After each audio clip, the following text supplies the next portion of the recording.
Assalamualaikum warahmatullahi wabarakatuh. Saya Anjani Aulia Maharani. Di sini saya akan menjelaskan kritik terjemahan teks cerpen Si Pendengki dan Si Pelit.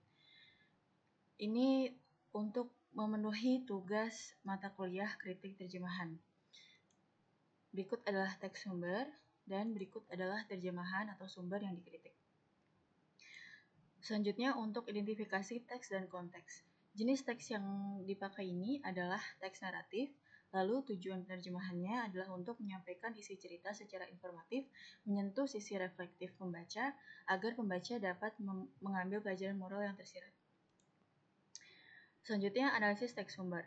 Secara leksikal menggunakan kata yang mencerminkan karakter dan moral hasut, pendengki, bakhil, pelit, lalu ikla, congkelah, dan tamani berangan-angan. Itu memperkuat nuansa dramatik dan ironis dalam narasi. Selanjutnya untuk sintaksisnya, menampilkan struktur kalimat yang sederhana dan jelas, menggunakan pola jumlah ismiyah dan jumlah fi'liyah. Lalu secara semantik, sekedar menggambarkan dua orang yang diuji oleh raja dengan janji hadiah, dan itu adalah denotatif. Lalu mengandung kritik moral terhadap sifat manusia yang dikuasai oleh iri dan ketamakan, dan itu adalah konotatif. Untuk segi pragmatiknya, yaitu menyampaikan pelajaran moral melalui ironi yang tajam dan humor halus.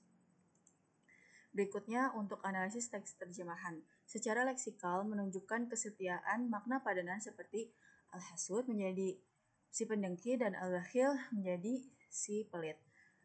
Secara sintaksis, penerjemah mengubah pola kalimat Arab fi'il, fa'il, maf'ul menjadi pola Indonesia SPO, SPOK atau SPOK. Selanjutnya, stilistika, yaitu penerjemahan mempertahankan gaya kisah moral yang ringan dengan efek ironi yang tetap terasa, meskipun nuansa klasik Arab sedikit berkurang. Selanjutnya, dari segi semantik dan pragmatiknya, makna denotatif dan konotatif dari pesan moral itu tetap utuh. Selanjutnya, penerapan translation producer. Ini adalah teori dari Newmark. Yang pertama, in lam taf'ala ma amarukuma fatoturo saikuma. Artinya jika kalian tidak melakukan apa yang kuperintahkan, aku akan memenggal kepala kalian berdua. Ini menyampaikan makna kontekstual dan maksud penulis dengan tetap setia pada struktur dan nuansa BSU. Dan ini adalah metode penerjemahan setia. Selanjutnya, fasara ahaduhuma yaqulu li akhari anta awalan fatasyajara tawilan. Lalu secara literal artinya adalah maka salah satu dari keduanya mulai berkata kepada yang lain, engkau terlebih dahulu. Maka mereka bertengkar lama. Nah, di sini penerjemah mengekspresikan situasi dua orang yang saling menyuruh. Bentuknya meniru cara orang Indonesia berbicara dalam situasi yang sama, sehingga diterjemahkan menjadi kamu duluan, kamu duluan. Selanjutnya, dari kalimat faqala lahuma tamannaya minni ma turidan fa inni sa'u'tid tsani bi'fama yatlubuhu awalu. Di sini arti literalnya adalah maka berkata raja kepada keduanya, mintalah dariku apa yang kalian kehendaki karena sesungguhnya aku akan memberikan kepada yang kedua 2 kali dari apa yang diminta oleh orang pertama. Jadi di sini penerjemah menerjemahkannya menjadi berangan-anganlah apa yang kalian inginkan. Aku akan memberi orang kedua 2 kali lipat dari yang diminta orang pertama. Dan di sini berarti digunakan cenderung ke bahasa sasaran, yaitu ideologi yang diterjemahkan adalah ideologi penerjemahan domestikasi atau domestication. Selanjutnya untuk evaluasi kualitas terjemahan, itu keakuratan, akurat, keberterimaan, berterima, dan keterbacaan sedang.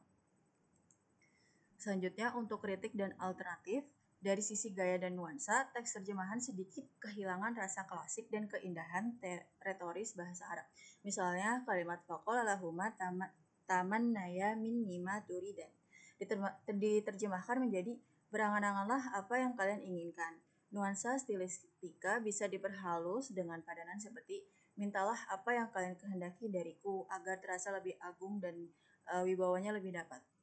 Lalu selanjutnya kalimat seperti kamu duluan memang komunikatif tetapi kehilangan sedikit ketegangan emosional dari frasa Arab Fasora ahaduhuma yaqulul li akhari anta awalan.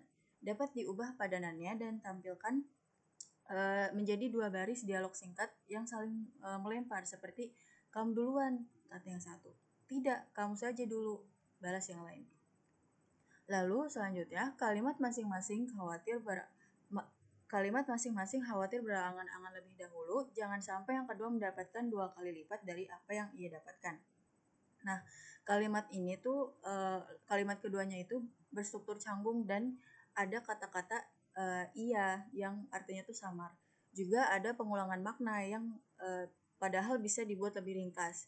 Nah, saran terjemahannya di sini adalah mereka takut menjadi orang yang pertama meminta, karena jika begitu, yang lain akan mendapatkan 2 kali lipat darinya. Lalu selanjutnya, kalimat wahai tuanku, congkellah salah satu mataku. Nah, di sini kata congkel itu kurang lazim dan tidak baku dalam bahasa Indonesia dan tidak ada di dalam Kamus Besar Bahasa Indonesia. Nah, saran terjemahannya adalah wahai tuanku, cabutlah salah satu mataku atau butakanlah salah satu mataku. Baik, sekian, terima kasih. Wassalamualaikum warahmatullahi wabarakatuh.